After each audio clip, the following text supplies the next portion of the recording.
Alongside Rob Lewis and Brent Hubbs, I'm Austin Price for the Rocky Top Roundtable on this Auburn week. Guys, Tennessee's had basically 2 off weeks in the last 3 weeks. Sandwiched in between that was a loss at Arkansas. The quarterback question is one that continues to get raised. Do we think Jarrett Guarantano will be good to go this weekend? Well, I think he'll be good to go. I think the question is going to be, is he going to go? Jeremy Pruitt saying Wednesday on the SEC teleconference he's not going to divulge who his starting quarterback is until game time, whoever they put out there. They're not going to announce anybody. He says it doesn't benefit his team, and to give Auburn that knowledge going forward. And clearly Harrison Bailey's a guy who's made some noise the last couple of weeks. I think Jarrett's definitely healthy. I don't think there's any lingering effects from the concussion. He's practicing. Sounds like you're probably going to see both of those guys at some point in time in the game on Saturday. You know, let's talk about, JG. You brought up the point, when we were, doing some stuff this week, Brand. If you don't go that route, because he is, in theory would be his last year here. What do you get out of number 2? Last year he showed you he could come off the bench. Rob, is that something do we think he's willing to do this year? I mean, if he's not willing to do it, what's the downside? I mean, you're sitting here at 2-4 with 4 games left in the season. If I'm Jeremy Pruitt, that's not. I mean, and this is no disrespect to Jarrett, who I think is a high character individual, a good teammate, but I mean, to think that he wouldn't be willing to come off the bench, I mean, I just don't see an argument in that. I mean, to me, there's no downside in playing your freshman right now at this point in the season, in a season that is going to have an asterisk beside it no matter what, and a season in which it is already a vast disappointment. Well, let's talk about Harrison Bailey. If it's not Jarrett, I do think it's going to be Bailey. Brent, this is the one that the fans have been clamoring for. He's obviously done what the coaches have asked him to do. He's improved some over the last few weeks. Do you feel like you can roll out there and make the changes that Coach Pruitt has talked about over the last 2 weeks, and then put a freshman quarterback in there to kind of institute those changes? Well, Auburn at night's not the easiest place to play if Auburn's a pretty good team, and they've won 3 of their last 4. So I mean, it would be a challenge to start him in that setting. But Tennessee did a lot of things against Arkansas with a lot of look at me at the line of scrimmage, where they were helping call plays for even Jarrett in the first half of that game. So I think from a coaching standpoint, you can help him manage the game that way. And this is not a knock on Harrison Bailey, because I do think he's getting better. He's obviously the only other option that this coaching staff has a lot of confidence or a lot of hope in at this point. They didn't take J.T. Shrout to Arkansas. He was a non-factor there.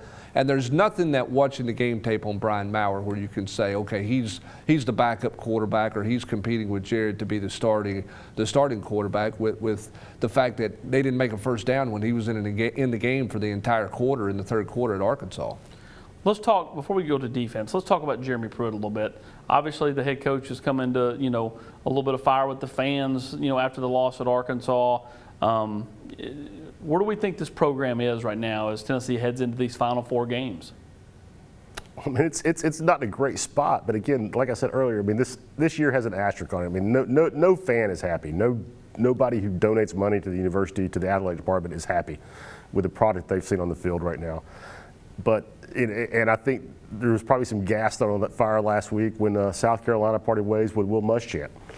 But and I absolutely get where you're in year 3 and you want to see improvement, but in a year where you're hemorrhaging between $40 and $50 million in losses for the athletic department, I mean, are you going to pay a $13 million buyout and hire your 4th head coach in 6 or 7 years?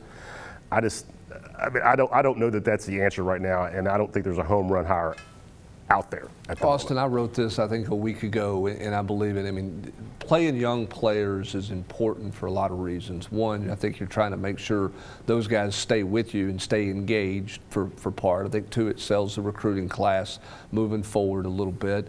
But you've got to sell hope, and you've got to sell improvement if you're Jeremy Pruitt down the stretch of this season. You're not going to be favored to beat Auburn, Texas A&M, Florida.